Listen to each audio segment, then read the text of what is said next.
Hello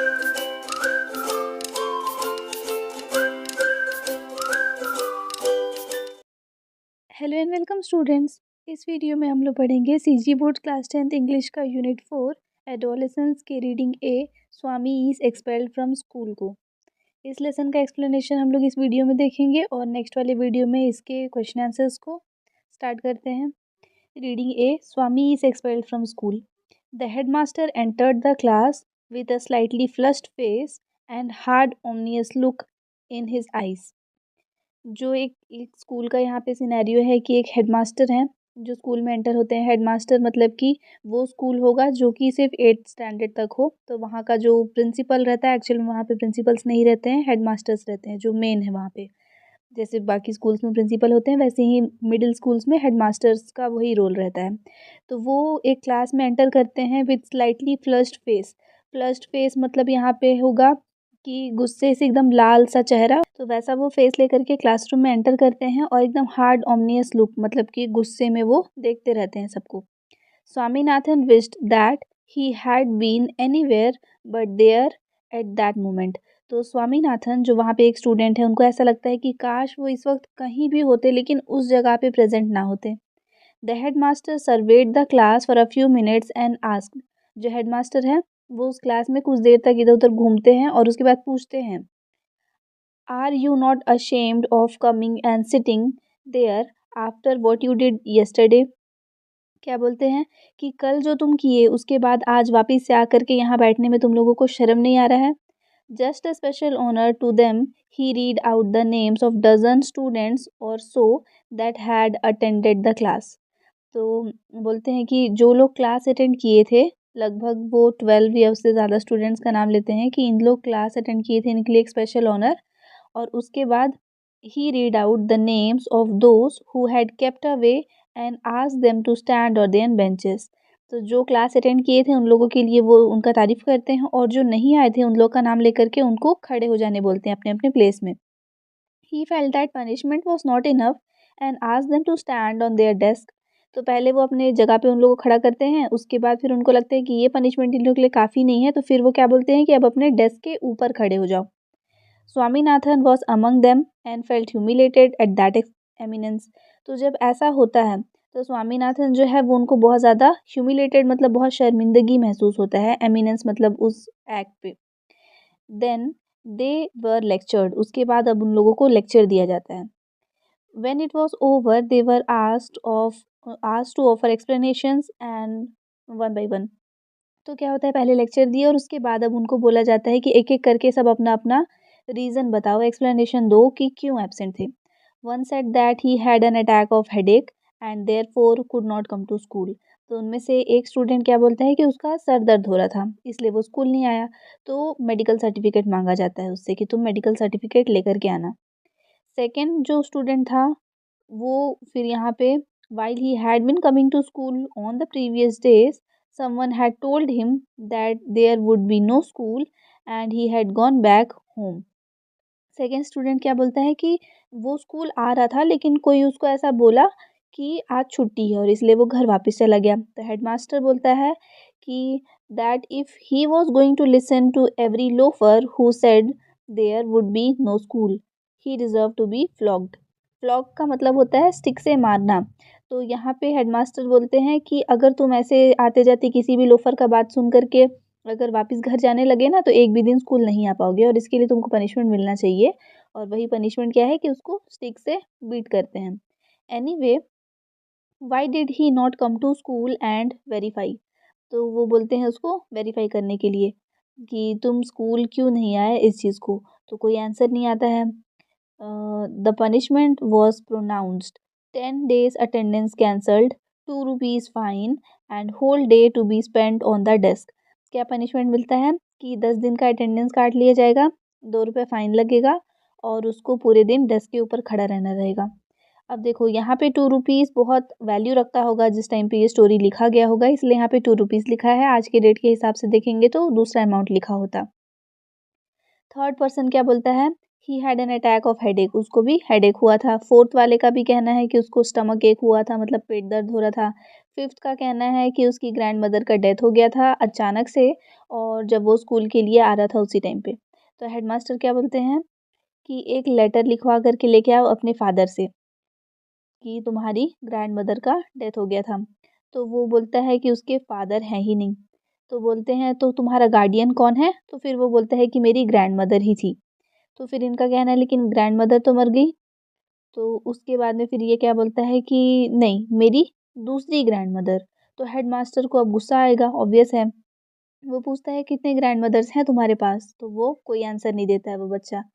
तो फिर वो हेडमास्टर बोलते हैं कि क्या तुम एक लेटर लिख कर के आओगे अपने नेबर्स से, मतलब तुम्हारे पड़ोसियों से लिखवा के लाओ कि हाँ तुम्हारी ग्रैंड मदर का डेथ हो गया था।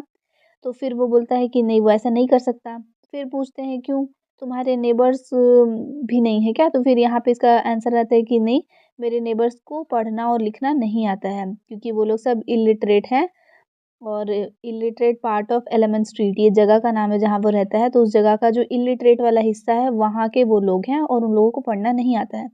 तो हेडमास्टर ऑफर करता है कि एक टीचर भेज देता हूँ जो तुम्हारे इलिटरेट लोकेलिटी में जाए और जो आसपास के नेबरिंग बॉयज़ हैं उनसे पता करे कि तुम्हारे ग्रैंड मदर का डेथ वाला जो बात है वो सही है कि नहीं।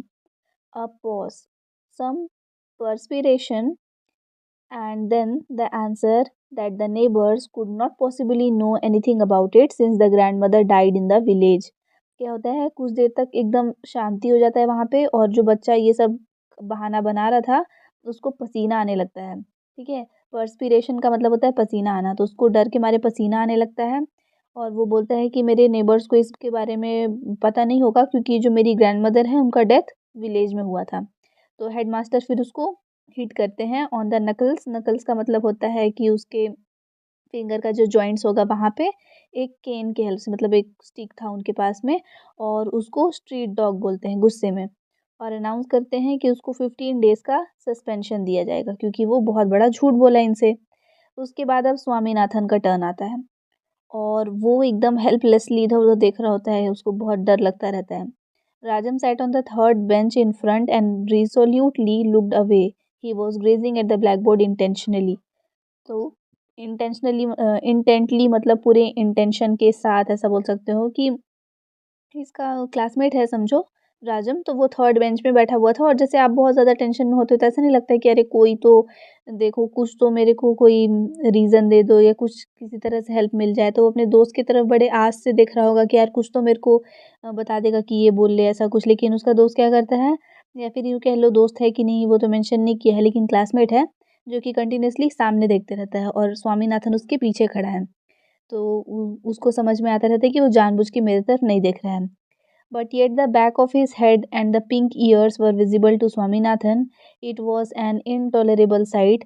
Swaminathan was in acute suspense lest that head should turn and fix his eyes on his. He felt that he would drop from the desk on the floor if that happened. तो इसको बहुत ज़्यादा डर लग रहा है, एकदम बहुत ज़्यादा टेंशन में है और इसका पूरा टाइम बस यही है कि यार प्लीज़ एक बार तो देख लेता, लेकिन ऑब्वियस है कि वो देखता नहीं है उसकी तरफ। और उसके अलावा जब वो टीचर उसकी तरफ में ऐसे गुस्से में देख रहे हैं और उसको पता है नेक्स्ट टर्न उसका है, तो उसको इतना ज़्यादा डर लग रहा होता है, ऐसा लगता है कि अभी वो अपने डेस्क, क्योंकि उन लोगों को तो डेस्क के ऊपर खड़ा किए थे, तो उसको ऐसा लगता है कि अभी वो डेस्क में से गिर जाएगा नीचे। The pink years, 3 benches of made him incapable of speech. अब क्योंकि वो इतना दूर भी था, पिंक ईयर्स मतलब यहाँ पे उसको बस बता रहा है कि हाँ वो सामने बैठा हुआ था वो इंसान, जो इसको विजिबल था कि उसका कान दिख रहा था। तो ये इतना ज़्यादा डरा हुआ था और इसको पता था कि वो इस दूर है तो ये वहाँ तक बात भी नहीं कर सकता। If only somebody would put a black board between his eyes and those pink years. बस उसको क्या लगता रहता है कि प्लीज़ ब्लैक बोर्ड एक कोई बीच में रख देता कि वो मेरे को ना दिखे ऐसा।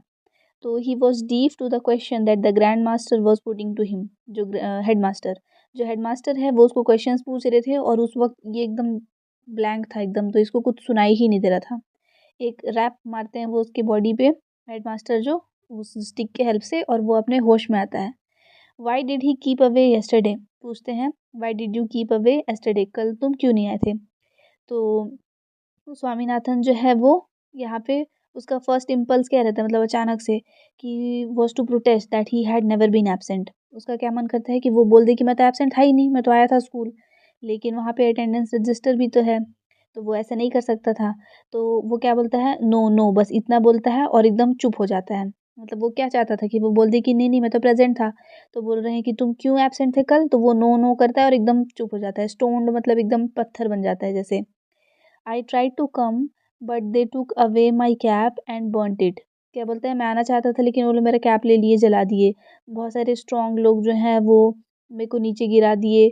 और उसके बाद में बड़े बड़े लोग थे जो कि वहाँ पे थे, ऐसा वाला। या फिर मैं बहुत ज़्यादा सरप्राइज हो गया था कि जो इंग्लिश मैन है वो लोग आपको स्लेव बना लिए हैं, पता नहीं क्या उल जलूल। मतलब यहाँ पे ओवरऑल ये बोलना चाहते हैं कि इस पूरे कॉन्टेक्स्ट में कि वो बहुत कुछ उल-जलूल सा थॉट उसके मन में आता रहता है कि ये बोल दूँ, ये बोल दूँ, ये बोल दूँ, और एकदम उसको समझ नहीं आता रहता है कि क्या करूँ?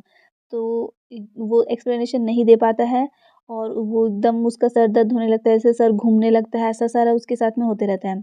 वो मेंशन करना चाहता है कि मेरे को हेडेक था, लास्ट में बहुत सारा थॉट आता है लेकिन वो सोचता है कि मैं बोल देता हूँ कि हेडेक था। लेकिन इतने सारे लोग उसको ऑलरेडी हेडेक, हेडेक बोल चुके थे कि वो कुछ हेडेक का भी बहाना नहीं कर सकता था। तो इतना सब जब उसके माइंड में चल रहा है और ऑब्वियस है कि उसमें तो सामने वाला क्वेश्चन कर रहा है और वो ये सब सोच रहा है, तो टाइम तो लगा होगा आंसर देने में, वो चुप ही खड़ा है, कुछ बोल ही नहीं रहा है। तो जो हेडमास्टर है वो चिल्लाते हैं उसके ऊपर, won't you open your mouth, क्या तुम अपना मुंह खोलोगे? तो उसके बाद में फिर वो अपना स्टिक उसके पास लेकर के आते हैं, स्वामीनाथन के पास, और उसके राइट शोल्डर पे रख देते हैं और एकदम गुस्से में उसको देखते रहते हैं और बोलते हैं, अपना मुंह खोलोगे कि नहीं? और स्वामीनाथन जो है वो क्या करता है, कंटिन्यूअसली बस स्टेयर करते रहता है, घूरता रहता है अपने हेडमास्टर को, मतलब देखता रहता है। और उसकी आंखों में आंसू रहते हैं पूरे। और जो हेडमास्टर है वो लेफ्ट हैंड से उसको, मतलब ऐसे बोल सकते हो कि उसका जो स्टिक पकड़े हैं और उसके शोल्डर पे रखे हुए हैं और वहीं पे ऐसे घुमा रहे हैं एकदम। और वो डर के मारे उसका हालत ख़राब है वहाँ पे। And I will kill you if you keep on steering without answering my question. वो क्या बोलते हैं, अगर तुम ऐसे ही मेरे को देखते रहे और मेरे सवाल का जवाब नहीं दिए तो मैं तुम्हें मार दूँगा। और हेडमास्टर जो है वो बहुत ज़्यादा गुस्से में आ जाते हैं। अब यहाँ पे स्वामीनाथन जो है वो स्टैमर करने लगते हैं, मतलब हकलाते हुए बोलते हैं, आई कुड नॉट कम। मतलब मैं नहीं आ पाया, बहुत हकला के बोलते हैं। तो फिर हेडमास्टर बोलते हैं, बस इतना ही? फिर वो पियून को बुलाते हैं। स्वामीनाथन को लगता है कि he was going to ask the peon to thrash me.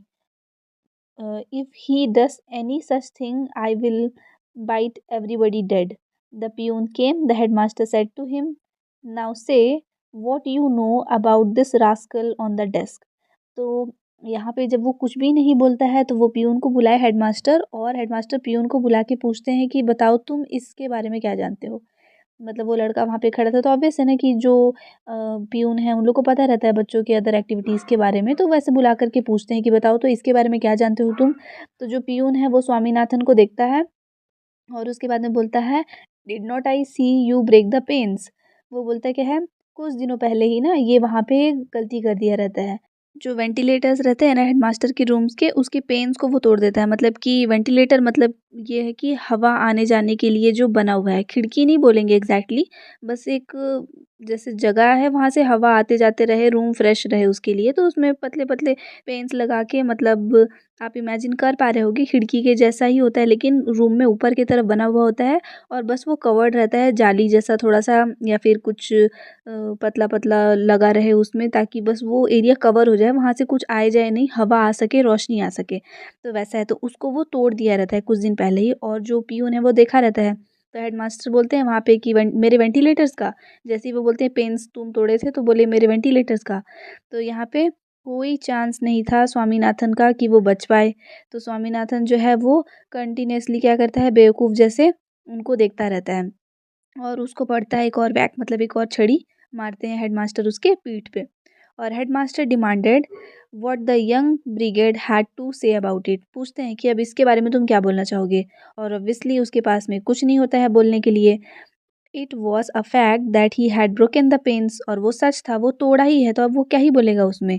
They had seen it, तोड़ा है और सामने वाला उसको देखा भी है, तो ऑब्वियस है कि अब वो कुछ नहीं बोल सकता। तो there was nothing more to it.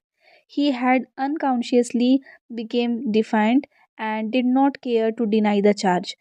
अब क्या होता है, अभी फ़िलहाल ये एक ऐसे केस में है कि अब वो उसके मन में एकदम गुस्सा आ चुका है और वो चाहे जो हो जाए, लेकिन अब वो डिनाई नहीं करेगा इस चीज़ से कि मैं नहीं तोड़ा। वो मान लेगा कि हाँ, मैं तोड़ा हूँ, और वो एकदम वैसे वाले मूड में आ गया कि अपोज़ करने के लिए। डिफेंड का मतलब होता है कि अब उसको कोई फ़र्क नहीं पड़ रहा है, सही है, गलत है, क्या है, बस जब बहुत गुस्से में और बहुत एक ऐसा एज होता है ना बच्चों का, एडोलेसेंस वाली एज की बात हो रही है जिसमें अभी आप लोग हैं, जो कभी आप बहुत किसी चीज़ को लेकर के गुस्सा हो जाते हो ना, तो ऐसा लगता है कि चाहे अब जो हो जाए, मेरे को कोई मतलब नहीं इस चीज़ से। जैसे अब यहाँ पे ये इसी सिचुएशन में है कि अब चाहे मेरे को मारे, कुछ भी पनिशमेंट दे, कुछ भी करें, मेरे को कोई फ़र्क नहीं पड़ता। अब एकदम ढीठ जैसा वहाँ पे हो जाता है, तो वापिस से उसके हेडमास्टर उसको फिर से मारते हैं और वो चिल्ला देता है उनके ऊपर कि मत मारिए मेरे को, दर्द हो रहा है। तो बस अब जब वो ऐसा चिल्ला दिए कि एक तो तुम गलती किए और ऊपर से फिर तुम मेरे ऊपर चिल्लाए, तो ऑब्वियस है कि इसके बाद हेडमास्टर जो है उनका गुस्सा और ज़्यादा बढ़ गया होगा, तो वो चौथी बार उसको मार देते हैं। तो फिर अब वो क्या बोलता है, keep standing here on this desk steering like an idiot till I announce you dismissal. Headmaster उसको चौथी बार मारते हैं और बोलते हैं कि यहीं इस डेस्क पे इडियट जैसे खड़े रहो जब तक कि मैं तुमको इस स्कूल से डिसमिस ना कर दूं। स्वामीनाथन के बॉडी का हर एक पोर एकदम गुस्से में उस टच से जैसे ही वो मारते हैं ना, तो उसको और ज़्यादा गुस्सा आ जाता है कि मैं अब भी मना किया था और फिर भी ये मेरे को दोबारा से मार दिए। तो उसको बहुत ज़्यादा गुस्सा आ जाता है और अचानक से बहुत ज़्यादा हिम्मत आ जाता है उसके अंदर, और वो चिल्ला देता है तुरंत, और अपने क्या बोलते हैं उसके हेडमास्टर के ऊपर तुरंत क्या करता है, कूद जाता है बेंच पे से नीचे, जंप डाउन, और उसके बाद में अपने बुक्स पकड़ता है और चिल्लाते हुए या फिर ऐसे मटरिंग मतलब कि बड़बड़ाते हुए क्लास के बाहर निकल जाता है कि I don't care for your dirty school, मुझे कोई फ़र्क नहीं पड़ता आपके स्कूल से। मतलब वो ऐसा दिखाता है कि आप मेरे को क्या डिसमिस करोगे, मैं ही निकल जा रहा हूँ। तो ये लेसन या फिर ये स्टोरी सिर्फ इसलिए है ताकि आप लोगों को ये बताया जा सके कि एडोलेसेंट वाले एज में, मतलब ये एज जिसमें आप अभी हो, इस टाइम पे गुस्सा बहुत जल्दी आता है, बहुत ही स्ट्रॉन्ग रिएक्शंस आप अचानक से दे देते हो, जो कि आगे चल के आपके लिए बहुत ही ज़्यादा मुश्किल क्रिएट कर सकता है। इसीलिए आप लोगों को अपने आप को काम रखना है। यही चीज़ समझाने के लिए आपको ये वाला लेसन जो है वो लिखा गया है। ऑथर का नाम है आर के नारायण। ये एक इंडियन ऑथर हैं जिन्होंने फ़िक्शन से बहुत सारे काम किए हैं, बहुत सारी बुक्स लिखे हैं इस सीरीज़ में, और लोगों के साथ में उनका इंटरैक्शन रहा है। और इसके अलावा his popular works are Swami and friends. इनका पॉपुलर वर्क क्या क्या है, तो एक ये बुक हो गया स्वामी एंड फ्रेंड्स, दूसरा है द बैचलर ऑफ आर्ट्स, उसके बाद है द इंग्लिश टीचर और द फाइनेंशियल एक्सपर्ट। और अभी फ़िलहाल जो हम लोग ये एक्सट्रैक्ट पढ़े हैं, ये स्वामी एंड फ्रेंड्स ये वाला इनका जो एक बुक या नोवेल होगा बोल सकते हो, वहाँ से ही एक पार्ट ये निकाला हुआ है स्टोरी जो अभी हम लोग पढ़े। तो यहाँ कंप्लीट हो गया आपके लेसन का एक्सप्लेनेशन। नेक्स्ट वाले वीडियो में हम लोग इसके क्वेश्चन आंसर्स को डील करेंगे। आई होप ये वीडियो आपको यहाँ तक समझ में आया। Thanks for watching and please do subscribe if you are new to our channel. Next वाला वीडियो फ़िलहाल आपको स्क्रीन पर डिस्प्ले हो रहा होगा, आप यहाँ पे क्लिक करके देख सकते हो।